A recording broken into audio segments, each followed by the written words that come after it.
Hi! ఈరోజు recipe healthy and tasty గోధుమ రవ్వ కేక్. 2 కప్పుల గోధుమ రవ్వ తీసుకొని బరగ్గా మిక్సీ పట్టి పక్కన పెట్టుకోవాలి. ఇప్పుడు ఇదే మిక్సీ జార్లో 3/4 కప్పు పంచదార, 2 ఇలాచి, 3/4 కప్పు ఆయిల్, అరకప్పు పెరుగు, 1 కప్పు పాలు, పావు స్పూన్ బేకింగ్ సోడా, అర స్పూన్ బేకింగ్ పౌడర్ వేసుకొని మిక్సీ పట్టుకోవాలి.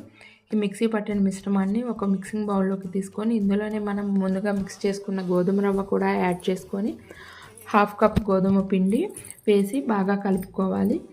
ఇప్పుడు మనము మొత్తం 2 కప్పుల కేక్ మిక్స్చర్కి 2 కప్పుల పాలు, కాకపోతే మనం ఇది మధ్యలో కేక్ బేస్కి తగ్గట్టుగా యాడ్ చేసుకోవాలి. ఇక్కడ నేను ఒక 1/2 కప్పు మిల్క్ యాడ్ చేసుకొని కలిపి పక్కన పెట్టాను. ఒక అరగంట పక్కన పెట్టిన తర్వాత ఈ మిశ్రమం నాకు ఇంకొంచెం గట్టిగా అనిపించింది. ఇందులోనే ఇంకొక 1/2 కప్పు పాలు యాడ్ చేసుకున్నాను. మొత్తం 2 కప్పుల కేక్ బేస్కి 2 కప్పుల పాలు తీసుకున్నాను.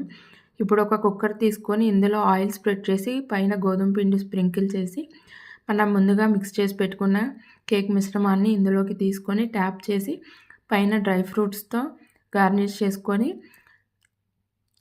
ఇప్పుడు మనము 10 మినిట్స్ ప్రీహీట్ చేసుకున్న సాల్ట్ మీద ఈ కేక్ మిశ్రమాన్ని ఉంచి 40 to 45 మినిట్స్ లో ఫ్లేమ్లో కుక్ చేసుకొని సర్వ్ చేసుకుంటే ఎంతో హెల్దీ అండ్ టేస్టీ గోధుమ రవ్వ కేక్. మరిన్ని ఇంట్రెస్టింగ్ వీడియోస్ కోసం నా ఛానల్ని సబ్స్క్రైబ్ చేసి సపోర్ట్ చేయండి. Thank you for watching. Bye.